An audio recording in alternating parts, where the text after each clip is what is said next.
বসন্তের বরণের আয়োজন নিয়ে জানাতে এই মুহূর্তে ঢাকা ও চট্টগ্রাম থেকে যোগ দিচ্ছেন আমাদের সহকর্মীরা। শুরুতেই যাচ্ছি ঢাকা বিশ্ববিদ্যালয়, সেখান থেকে যোগ দিচ্ছেন আমাদের সহকর্মী আনোয়ার সাদাত নূর। আনোয়ার সাদাত, সকাল থেকেই তো বসন্ত বরণের আয়োজন রয়েছে চারুকলায়, এই মুহূর্তের কি আয়োজন দেখছেন?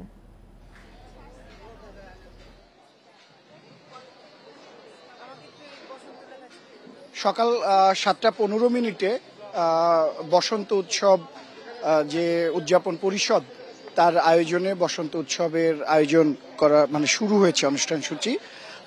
যে ধারাবাহিকতা 1991 সাল থেকে যে চারুকলা অনুষদের এই বকুলতলার যে ধারাবাহিকতা শুরু হয়েছে তারই কিন্তু সেই ধারাবাহিকতা আজকের দিনেও আমরা খেয়াল করেছি।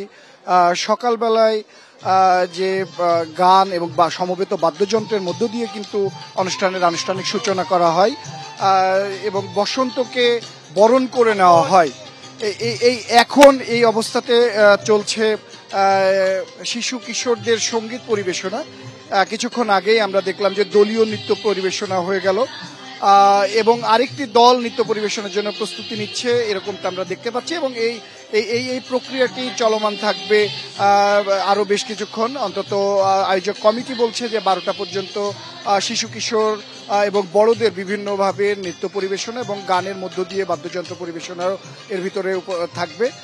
পাশাপাশি আমরা সকালে যে সংখ্যা উপস্থিতি দেখেছিলাম, বেলা বাড়াবার সাথে সাথে কিন্তু সেই সংখ্যাটি বেড়েছে। আমরা সেটা দেখতে পাচ্ছি যে নারী পুরুষ বিভিন্ন বয়সের শ্রেণী পেশার মানুষও কিন্তু এখানে যোগদান করছে, দলে দলে উপস্থিত হচ্ছে।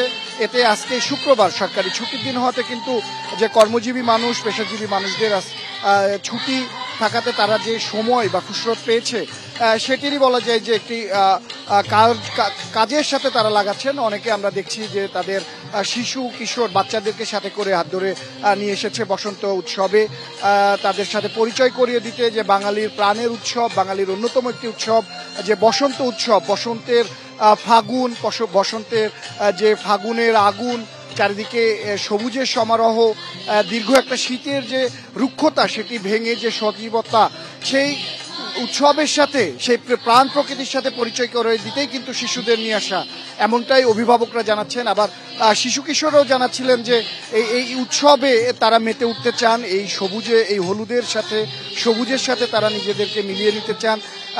সেই উৎসব আমেজে নিজেদেরকে মাতিয়ে তুলতেই কিন্তু তারা সকালবেলা কাক ডাকা ভোরে বাবা মার সাথে তারা হাত ধরে এসেছেন। অনেকে এখানে তাদের পারফরমেন্স পরিবেশনা করবেন এরকম উৎসাহ নিয়েও তারা এসেছেন অধীর আগ্রহে। এবং এই চারুকলা অনুষদ ছাড়াও কিন্তু একই সাথে রাজধানীর বিভিন্ন জায়গায় বসন্ত বরণ উৎসব পালিত হচ্ছে। এর মধ্যে বাহাদুর শাহ পার্ক এবং ঢাকা উত্তরার 3 নম্বর সেক্টরের উন্মুক্ত মঞ্চে উল্লেখযোগ্যভাবে আয়োজন করা হয়েছে।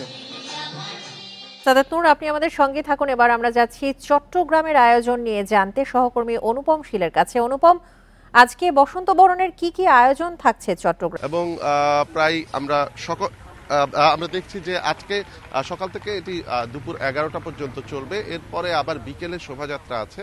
বিকেলে হয়তো বিকেল 4টা থেকে 4:30টার মধ্যে এই বসন্ত বরণ আয়োজন শেষ হতে পারে। এবার যেহেতু কিছু ধর্মীয় অনুষ্ঠান আছে, বিশেষ করে সহবরাত আছে, সেই জন্য আয়োজকরা বলছেন যে তারা অনুষ্ঠানের ক্ষেত্রে কিছুটা কমিয়ে এনেছেন।